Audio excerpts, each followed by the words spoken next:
Hi besties, today we're doing a beginner epoxy drip tumbler tutorial.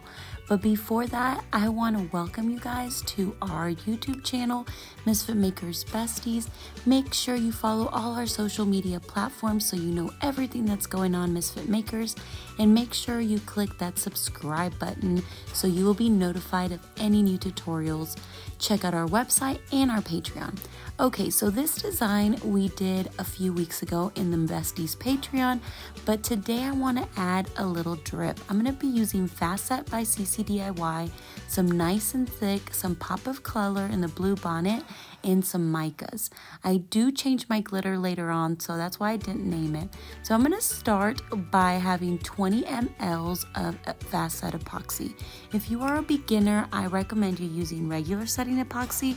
However, it does take more babysitting, so we're going to go ahead and mix it up really good first before we start adding all our goodies in it. Also, I want to say that this cup I made for my bestie, Sarah from the Glitter Guy. Of course, you guys know they're famous for their ducks and her gorgeous blue locks. So I wanted to give this ducky a more like hair instead of a drip. I wanted to kind of look like, more like blue hair-ish, so I don't want it to drip really far down the cup. So we'll talk a little bit more about how I go about doing that. So first I added a little bit of blue paint and a bunch of blue mica. I want to make sure my drip is super pigmented, so always add a little bit at a time. If you add too much, you can risk it flash curing. You will know when it's flash curing, and then it's just trash.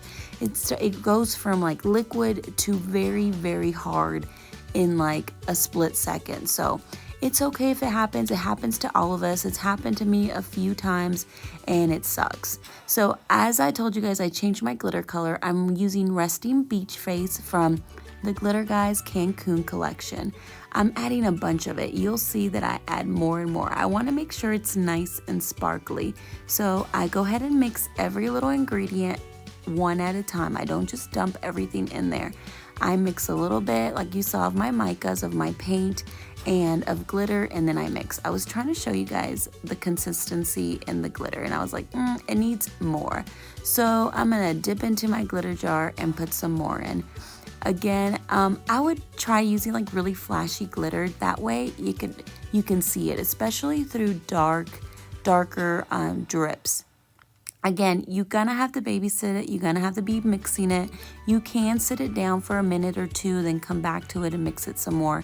If you need a bigger container, that's fine. I'm just used to doing drips, so little container works fine. So of course I'm gonna add some more sparkle. I'm using the Cherry Ice mica from the Glitter Guy. This stuff is amazing as an additive for your cups in general, but I'm going to be using it to give it more sparkle. So you saw there I was pretty generous with my pouring there. It's starting to look more sparkly, just like I want it. I was trying to focus, but it's hard to get a good focus on it. So mix, mix, mix, mix, mix, mix, mix, and don't stop mixing. Next, I'm going to be adding the Nice and Thick. It's a thickening agent to help with your drips. I love using Nice and Thick. Guys, it makes your drips fluffier so they don't look as flat, so they look more three-dimensional instead of like a flat drip. So I add about 3 little baby spoons, maybe 4 little baby spoons of that Nice and Thick. It gets clumpy, but the more you mix, it thins out and it mixes well. So add 1 scoop at a time until you see it completely disappear. It's super messy, super fluffy, so you want to make sure you add a little bit at a time. And again, you're just mixing and mixing until you get that nice consistency. If your epoxy starts getting super hot, that is a sign that it's probably going to flash cure, and I would just set it on your silicone mat and just let it cure and then start over. So here I am adding 1 scoop at a time. Like I said, I added about 4 scoops total. So here I am, time has passed, it's getting thicker, it's getting to that point. If you see that I like to scrape it on the side of my little cup and see how it drips. Whenever you see the drip that you want, like the movement that you want, then that's when you want to go ahead and start getting ready for your drip. Be careful, guys. This stuff is messy and it cures really quickly once it starts thickening. So I start by making a big thick rim around my tumbler. I let my epoxy get a little bit thicker than I usually do because, like I mentioned earlier, I don't want it to drip far. First, I want to protect the decals that's already on there. I don't want to cover up the face.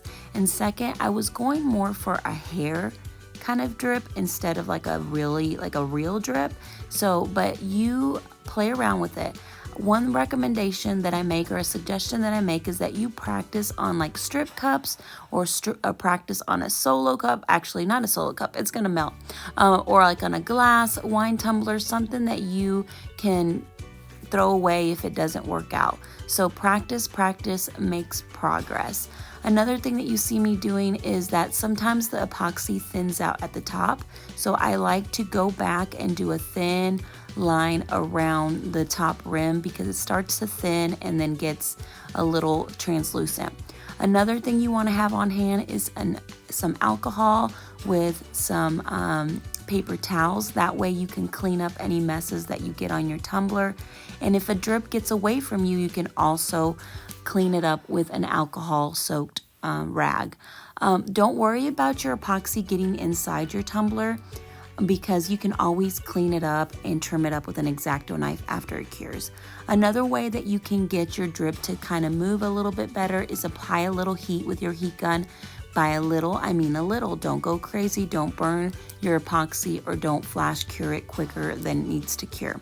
So just kind of babysit it, play around with it, tap it on the table, clean it up with some alcohol if you need to, like I'm doing here, and then just roll with it. So let it cure, and then you want to give it one final coat of epoxy when she is done. So here I am. Look at my epoxy. Cured. It's getting all gummy, but that means we are done. And here it is, already applied there. It's still gonna dry. I'm gonna sit it aside, and here she is, all completed with the final coat of epoxy. Look how pretty it is. I hope this tutorial was helpful for you. I hope that you enjoyed it. It is a beginner drip, so play around with it, figure out your consistency, and make those drips happen. So thank you so much. Thank you for following us. Thank you for subscribing. Thank you for our Patreons for all your support. We appreciate each and every one of you guys. And also make sure you subscribe to our YouTube channel and check out all our videos and our social media platforms. Till next time, bye.